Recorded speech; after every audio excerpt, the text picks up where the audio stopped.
খাদ্য নিরাপত্তা নিশ্চিত করতে অবিলম্বে খাদ্য অধিকার আইন প্রণয়ন প্রয়োজন।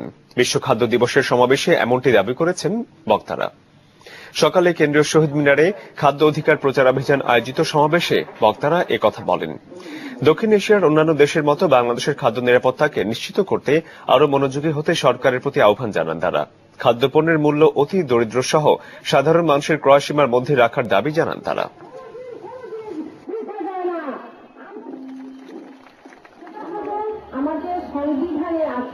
খাদ্য থাকলেই হবে না, খাদ্য অভিগম্যতা দরকার, অ্যাক্সেসিবিলিটি দরকার।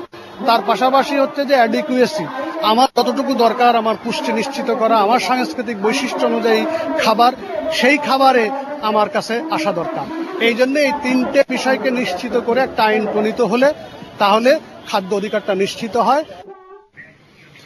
খুলনার তেরখাদায় পুলিশের সঙ্গে কথিত বন্দুকযুদ্ধে বাবুল নামে এক সন্ত্রাসী নিহত হয়েছে। এতে পুলিশ সহ 5 জন আহত হয়েছে। পুলিশ জানায়, বুধবার সন্ধ্যায় বাবুল ও তার